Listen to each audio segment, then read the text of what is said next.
This episode of Locked On Warriors is brought to you by McDonald's, proudly serving communities since 1965. McDonald's has always been more than just a place to get tasty, affordable food. It's an official community center. A big thank you to our friends at McDonald's for always being there. I'm loving it. You are Locked On Warriors, your daily Golden State Warriors podcast. Part of the Locked On Podcast Network, your team every day.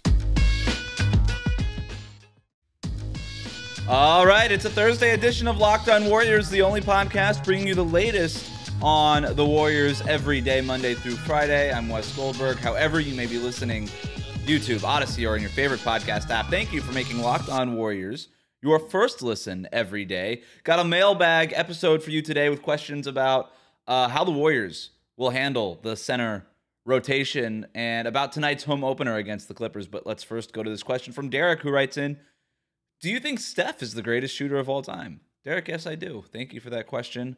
The easiest way to get your questions answered is by leaving a 5-star rating and review on Apple Podcasts. It's the only way to guarantee that your questions are answered. Today's show is a mailbag episode. It is a chance for you to dictate the terms of how this episode goes, the direction in which we head, and the things that we talk about. So yeah, do I think Steph is the greatest shooter of all time? You bet I do.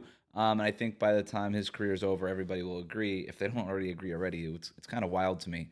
I guess people could bring up Ray Allen, Steve Kerr, but like just the level, Reggie Miller, but the volume, the efficiency, the degree of difficulty, Steph is the greatest shooter of all time. And you could bring me stats, you could bring me anything else that you want. And there's a lot of stats that help Steph's case. Most of them do, but the eye test bears it out as well. Greatest shooter of all time, no doubt.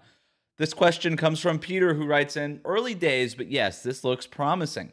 I don't know how you can beat a team that has several elite three-point and mid-distance shooters who are also good overall. They spread the defense, allowing them to drive and pass inside the cutters and big men. They don't have many big men, but Bjelica is pretty big, and Wiseman will come back sometime soon, hopefully. Even without James Wiseman, this looks great. Peter, writing this in on the heels of the Warriors beating the Lakers in their season opener, and it did look pretty great in that season opener. They have a ton of elite three-point shooting. I think that, elite, they have Steph. Jordan Poole has been really good from that distance, but time will tell whether or not this is just sort of a streak, whether he's just hot right now, or if this is something that's, more consistent. Because Jordan Poole, like we saw in that first half against the Lakers, there are times where he could just go cold. A huge development that he wasn't cold for the entire game. I think the Jordan Poole of last year would have, especially at the beginning of last year, would have just been cold the entire game, would have just taken him out, and that was it. But he found different ways to get involved in the offense, got to the basket a little bit, three-point shot eventually fell in that third quarter, and then he obviously was part of that big fourth quarter swing that helped the Warriors win that game to open up the regular season. But, Otto Porter Jr., elite three-point shooter. Juan Toscano-Anderson knocks him down. Draymond Green, Andre Iguodala can knock them down when they're open. It's just a matter of whether or not they're going to take those shots and remain aggressive. I know that that's a place that both of them are focusing on. And, there's good three-point shooting everywhere else on the roster. Klay Thompson will come back at some point. I think that this team could lead the league in three-point shooting. At least three-pointers made per game, and they'll be up there in overall percentage. There's some really great three-point shooting teams across the rest of the league, including Brooklyn, by the way. Milwaukee is a very good three-point shooting team despite Giannis. But Giannis is a guy who kicks out and creates a lot of open threes for his teammates. There are a lot of Dallas is a really good three-point shooting. There's a lot of good three-point shooting teams. But I think the Warriors are going to be right up there with all of them. And like I said, may end up leading the league in three-pointers made per game. And I'd still like to see Steph off night for him to open the season, but we know that that's not going to be the case for very much longer. And he could lead the league in three-point shooting again. I think he probably will, and probably should be taking 15 plus three-pointers per game, which is an insane number, but I think he should be taking that. As far as the rest of that goes, I think the mid-range shooting is okay. I don't think this is a team that necessarily wants to be taking a lot of mid-range shots. I think when you look at guys like Wiggins, Iguodala, you want them getting to the basket more than settling for mid-range. Even Jordan Poole, like, you really don't want a lot of mid-range shots being taken here. And this is an analytics forward-thinking type of organization. I think that's something that they're instilling into their players, that they don't want a ton of mid-range shooters. But that would be my question, honestly, is when push comes to shove in the playoffs, when games really matter, who is that guy that can go get you a bucket in that way? We know Steph can do it. Jordan Poole has been showing, I don't know, something between a flash and whatever the next. It's not flashes. That's unfair to Jordan Poole. He's obviously improved, but you know, I don't know. I don't know who's.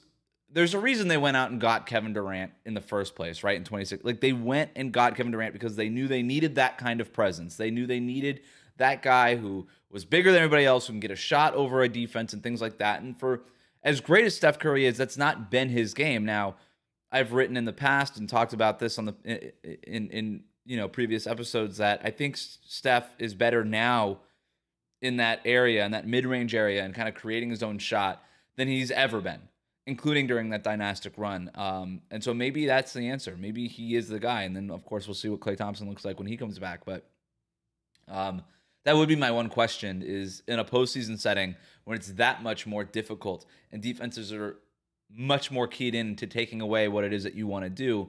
And in the Warriors' case, getting threes for Steph, what happens then? But that's a thing that they need to deal with down the road. They don't have a lot of big men, but I think Bjelica's been awesome. I think Kevon Looney had an off night to open the season, but I think overall he's really solid at that spot. And of course, James Wiseman will come back. But like I said, I don't know what Wiseman's role is when he comes back. But that's because they haven't really needed him. And that's a testament to this, how deep this Warriors team is and the way they address the front court. They don't have a lot of size, but they're winning the rebounding battles, right? They don't have a lot of size, but they scored more points in the paint than the Lakers did the other night. So it hasn't been that much of an issue for them right now.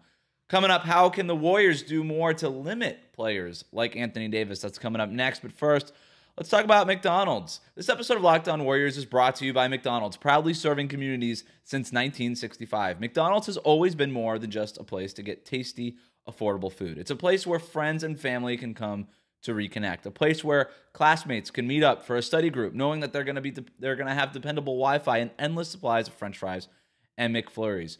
Win or lose, McDonald's is a place where teammates, competitors, the home team, or the away team can come to recharge. It's the place you always look forward to stopping at on a long road trip to rest your legs and refuel. I'm telling you, I used to cover high school preps for the Bay Area News Group. It was my first job when I moved to California. And you have to file your gamers right after the minutes within a high school football game ending. And guess what? A lot of these high schools don't have free and available Wi-Fi. They're high schools, right? Like these press boxes, some of them don't even exist in some of these high school football fields. And when they do, they're just like kind of just made of plywood, and there's not a whole lot of technology going on. You're lucky if you have a computer charger, like an outlet out there. And so what I would do is, as soon as the game was over, I would throw my stuff in a backpack, run to my car, trying to beat all the drunk high school students leaving the game, jump into my car, and then rush to the nearest McDonald's, because I knew that at that point I could get Wi-Fi right away. I could file my story, and then right after that, get a quarter pounder with cheese, no pickles, medium fry, Diet Coke. So head to your local McDonald's to refuel and reconnect. McDonald's, I'm loving it. Thanks for making Locked On Warriors your first listen every day. We're free and available on all platforms. For your second listen, get everything you need from contender to pretender around the NBA with the Ultimate Insider NBA season preview, the biggest and most comprehensive season preview you can find wherever you get your podcasts. Our next mailbag question comes from Driz, who writes in, Kevon Looney is good as a third option for our center position. As a starting center, he's not a threat to block too many shots. He lacks lateral quickness to keep up with quicker guards. Stretch fives like Anthony Davis just demolish him. And his jump shot has proven to be unreliable for the most part. There have been multiple occasions where he's been scared to take shots closer to the basket when no one was in front of him, not just last night, but many times within the last season and change. Sadly, he's all we really got for a big outside of Bjelica, who's not a true five at the moment. First of all, will not tolerate Kevon Looney slander on this podcast. That's not going to happen. But to your point, look, I know Kevon Looney is not remarkable as a center. And I'm not going to sit here and tell you that Kevon Looney is one of the best centers in the league. He's simply not. But he's a very good fit for this Warriors roster, and I'll tell you why. You look at that starting lineup, especially when it has Jordan Poole in there, but even when Klay Thompson comes back. Steph, Jordan Poole, and or Klay Thompson, Andrew Wiggins, Draymond Green, all of those guys to a certain degree need the ball in their hands. Kevon Looney does not. And we saw last year when you kind of force feed James Wiseman and throw him into the mix, and that he's a guy who also needs the ball in his hands. He needs it as a lob threat. He needs to be able to dunk. He needs to be able to do stuff because he's not really at this point in his career really able to make any sort of impact off the ball offensively. And defensively, there's obviously questions. I would push back to say that he's not laterally quick. I think there is lateral quickness there, and I think Kevon Looney maximizes his limited athleticism. It is limited, but he maximizes it, and he's good at switching onto the perimeter and things like that. I don't know what his shelf life is in this league as a center. He has dealt with plenty of injuries. He's not the most athletic guy in the world. If he starts to lose a step, I don't know where that leaves him. But that's why, I guess, the Warriors drafted James Wiseman. It's why they added a guy like Bjelica. It's why, in general, the Warriors have kind of had this bullpen approach to the center position, which has worked for them. I don't think they need like a full-time, best center in the league type of guy there, given how they play. And given that they want to go small in crunch time with Draymond Green at the 5. So you don't really need that player there. But last night was a tough assignment for him. Look, when you say stretch fives like Anthony Davis just demolish him, that's kind of the point of Anthony Davis. He pretty much demolishes all other centers in the league. That's why he's an elite player. I mean, when Anthony Davis is at his best, he's one of the top 5 players, top 6 players in the NBA. He wasn't that last season, but he certainly was in the bubble and helped the Lakers win a championship 2 seasons ago. So when he's like that, yeah, he's going to demolish Kevon Looney. He's going to demolish everybody. Everybody. So I wouldn't use that season opening game. Kevon Looney didn't play well. He didn't play as well as Bjelica, most certainly, but I wouldn't use that to make any sort of conclusions on Kevon Looney. No, he's not a remarkable player. You can upgrade at that position, but I don't think it's something that they need to be looking at in any sort of urgent way, right? I think Looney is a good fit for that starting group. You've got Bjelica there, and you've got Wiseman. And if you start adding to that group, I don't know, that's kind of throwing in the towel on James Wiseman, isn't it? Like, I don't know how, like I said, I have a hard time finding what a night-to-night role for Wiseman will be now with Looney, Bjelica, and then, an occasional small ball appearance with Draymond Green or Juan. And that kind of leads us to our next question. It comes from Fox Hayes, who writes in, well, first with a compliment. Locked On Warriors is a fantastic podcast to get your Golden State Warriors news, analysis, and game reviews. Wes, great job on the podcast, and I wish you the best when you move on to bigger things. Thank you. I really appreciate that. This one obviously comes from our Apple Podcast reviews. Like I said, easiest way, guaranteed to get your question answered. Leave it in a 5-star rating on Apple Podcasts. Leave your question within the review section. Here's Fox Hayes' question. The 15th spot has not been filled yet. This is coming in before they've filled it with Gary Payton II, obviously. Do you think the Warriors should circle back to Marquise Chriss for that said spot now that Portland released him after the preseason? He knows the system well, is tough, and was in our center rotation last season with Kevon Looney and James Wiseman. Thank you. Look, the reason I included this question anyway, despite them having filled that 15th spot, is that Gary Payton's contract is essentially it's mostly non-guaranteed. The Warriors can get out of it pretty cheap at this point, and so if they wanted to circle back with Marquise Chriss, they could. There are ways for them to do that. So I thought it was worth bringing up, especially if Kevon Looney does take a step back this year, especially if Bjelica does get injured and can't stay in shape like he has in previous seasons. If James Wiseman's injury for some reason is a nagging one and his absence is longer than we expect, I think Marquise Chriss would be on their list. We've seen the Warriors circle back to guys quite often. I do believe that the Warriors liked Marquise Chriss. They liked his energy. They liked his presence in the locker room. They liked how hard he worked. I think that there are things that he's not an awesome rebounder. He is a lob threat, but he's not as much of a lob threat as you'd like. He's not somebody who necessarily strikes fear in a defense in that way. The three-point shot is there, but it's not something that you really want him taking. He's a good passer, and that's a big thing. But defensively, he's okay. He's not awesome. He's not great. But again, he's solid, and he's got a great presence about him, and he works hard. And I think there's still some upside there. And of all the teams that Marquise Chriss has played for, the Warriors have been his best situation. And I think they take pride in that. And so if they were a need to add a center to the rotation at some point in the near future, I think Marquise Chris would be on that list. I think that he would be somebody that they would consider. That's not my reporting. That's me guessing. But I think he is somebody that they would consider based on their track record and their history with Marquise. Coming up, how does Golden State's bench match up with the Clippers tonight? That's coming up as we continue along with our mailbag episode. But first, let's talk about Calm. When it comes to athletes, we tend to focus on physical fitness, but there's another side to the game that's just as important. That's mental fitness. Calm is the #1 app for sleep and meditation and has teamed up with LeBron James to help you train your mind and become the champion version of yourself. LeBron and Calm know that your mind is like any other muscle in your body, but you don't have to just be a world champion to learn how to train it.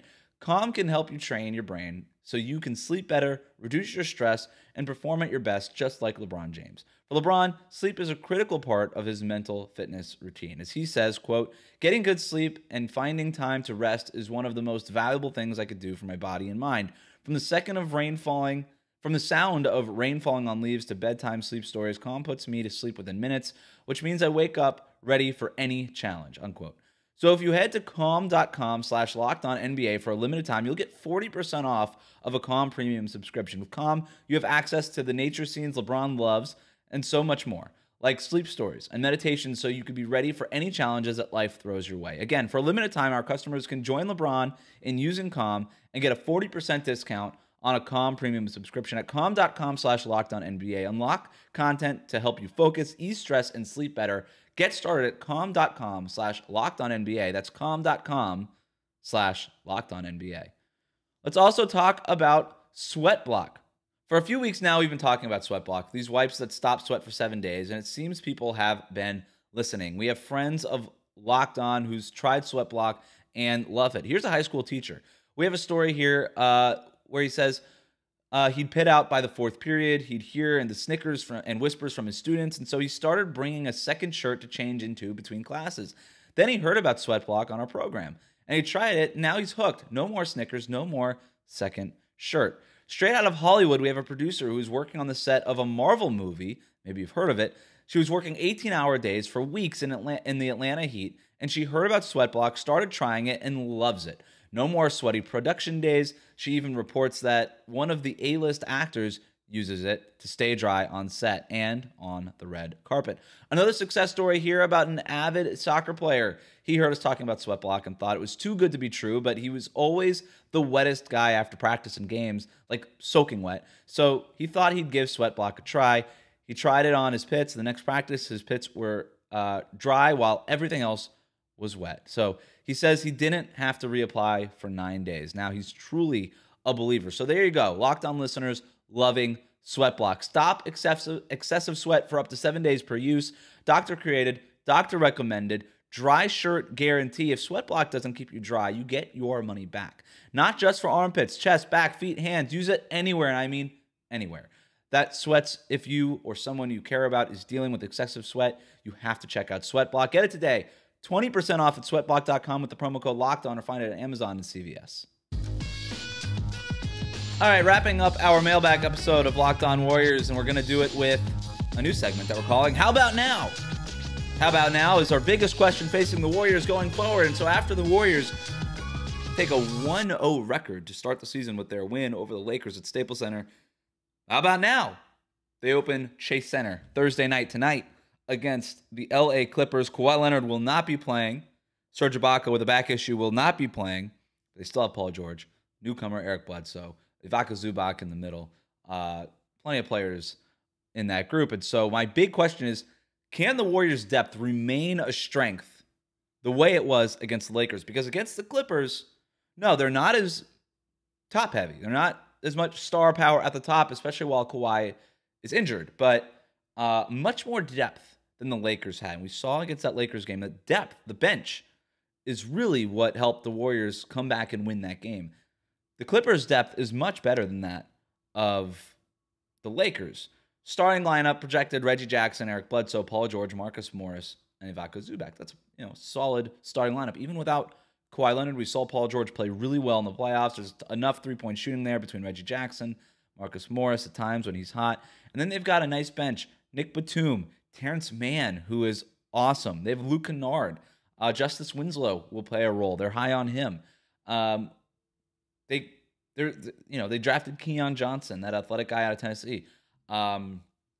They can play small in a way that the Lakers really couldn't. I mean, I guess when you play Anthony Davis at center, they are playing small. Anthony Davis is so good. That is one of the better small ball units in the league. But we saw in the playoffs last year, they put Batum at the 5. They can get really small and really spread you out. I think this is going to be a really tough matchup, despite Kawhi not being available, for the Warriors to open up their season at home. I'm not saying it's going to be a loss, but my big question is, can Golden State's reserves be an advantage the way it was against the Lakers? And if not, can the Warriors starters bounce back and be an advantage the way that they weren't against the Lakers, right? The Lakers starters pretty much outplayed the Warriors, everybody outside of Russell Westbrook, who was terrible. You can't let, Paul George and somebody else go off for 30-plus points on an efficient shooting.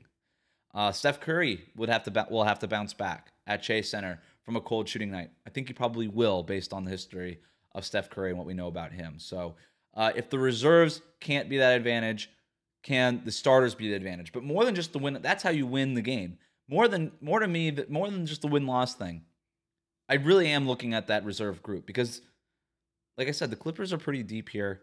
They're not the deepest team in the league, but they're certainly much more. They're much deeper than the Lakers were, and so that's why I'm looking at this. This is another barometer, kind of a test of the Warriors' depth here. How good is it really?